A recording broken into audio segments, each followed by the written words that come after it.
40 বছর বয়সে বিশ্বকাপে অভিষেক, স্পেনকে গোল শূন্য রেখে চমকে দেওয়া, মেসির ফ্রি কিক ঠেকিয়ে কোটি মানুষের হৃদয় জয়।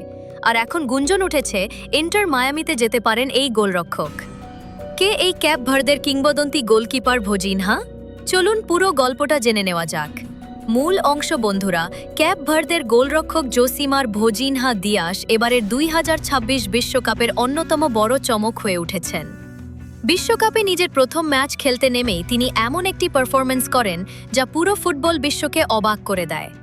তবে মাঠের বাইরের গল্পটাও ছিল খুবই আবেগঘন।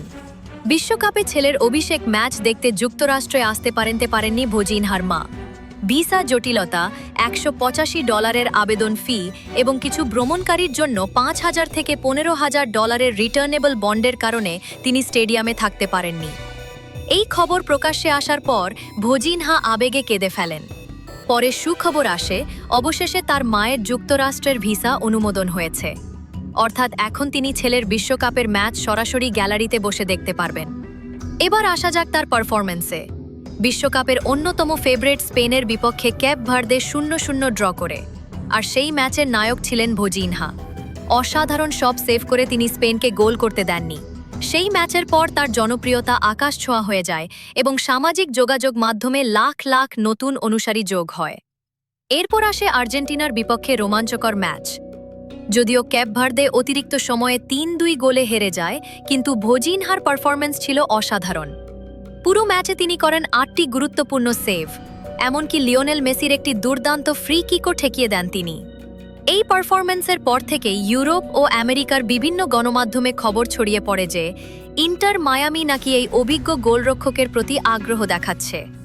ভোজিনহার বয়স এখন 40 বছর। অনেকের কাছে এই বয়সে ক্যারিয়ারের শেষ অধ্যায় শুরু হয়, কিন্তু তিনি যেন প্রমাণ করে দিলেন বয়স শুধু একটি সংখ্যা। সম্প্রতি তিনি পর্তুগালের ক্লাব জিডি সাবেস ছেড়েছেন এবং বর্তমানে ফ্রি এজেন্ট। তাই যদি ইন্টার মায়ামি সত্যিই তাকে দলে নিতে চায়, তাহলে ট্রান্সফার ফি ছাড়াই তাকে দলে ভেড়ানোর সুযোগ রয়েছে। তবে এখানে একটি বিষয় পরিষ্কার করে বলা জরুরি। এখন পর্যন্ত ইন্টার মায়ামি আনুষ্ঠানিকভাবে ভোজিনহাকে দলে নেয়ার ঘোষণা দেয়নি। বিভিন্ন সংবাদ মাধ্যম ও সামাজিক মাধ্যমে এই আগ্রহের খবর প্রকাশিত হয়েছে, কিন্তু কোনো চুক্তি এখনও নিশ্চিত নয়। শেষ অংশ, তাহলে কি মনে হয় আপনাদের? 40 বছর বয়সী ভোজিনহা কি সত্যিই ইন্টার মায়ামিতে গিয়ে লিওনেল মেসির সতীর্থ হবেন? আপনার মতামত অবশ্যই কমেন্টে জানান। ভিডিওটি ভালো লাগলে একটি লাইক দিন, বন্ধুদের সঙ্গে শেয়ার করুন এবং ফুটবলের এমন সব আপডেট পেতে এখনই চ্যানেলটি সাবস্ক্রাইব করে পাশে থাকা বেল আইকনটি অন করে রাখুন। ধন্যবাদ, আবার দেখা হবে পরবর্তী ভিডিওতে।